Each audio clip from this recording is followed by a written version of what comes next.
বিসমিল্লাহির রহমানির রহিম। আসসালামু আলাইকুম। এটা হলো নলা মাছের বোনা। আর এই নলা মাছের বোনাটা আমি কী উপকরণ দিয়ে কীভাবে রান্না করছি আপনাদের সাথে পুরোটাই শেয়ার করব। আপনারা দেখতে থাকুন। আমার ভিডিওটা না টেনে পুরোটাই স্টেপ স্টেপে দেখবেন আর এরকম করে রান্না করে খাবেন। আমার ভাজা হয়ে গেছে, নামিয়ে নিব। আমি অন্য একটা কড়াইতে তেল বসিয়ে দিয়েছি। দিয়ে দিব 8 চামচ হলুদের ফাঁকি, দিয়ে দিব 1 চামচ মরিচের ফাঁকি, দিয়ে দিব সামান্য একটু আদা রসুন বাটা 1 চা চামচ,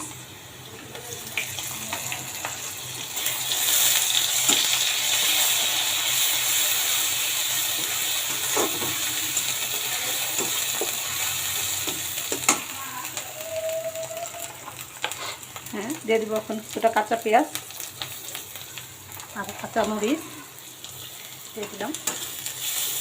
এখন একটু মশলাটা কষানোর জন্য কিছুটা পানি দিয়ে দিব।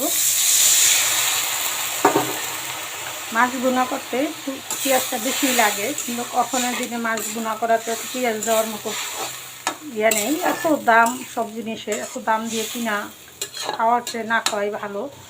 এখানে অনেক কষ্ট হয়ে যায়।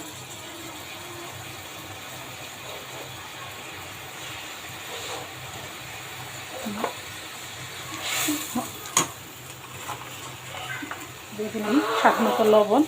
আর আমি এই রান্নাটায় কী উপকরণ কীভাবে দিয়ে রান্নাটা করলাম প্রতিটা স্টেপে স্টেপে আপনাদের সাথে শেয়ার করলাম।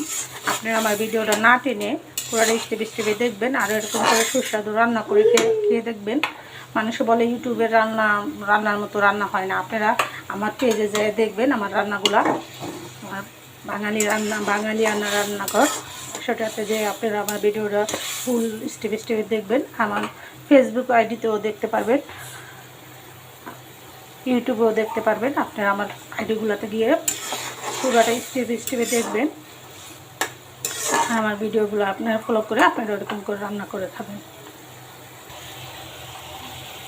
আমি মাছগুলো দিয়ে দিব।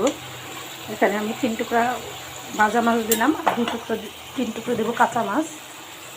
আমার দাদা ভাজা মাছ খেতে চায় না, তার জন্য কাঁচা মাছটা দিয়ে রান্না করা হলো। এটা আমি আরও 5 মিনিট রান্না করব, ফিরে আসবো 5 মিনিট।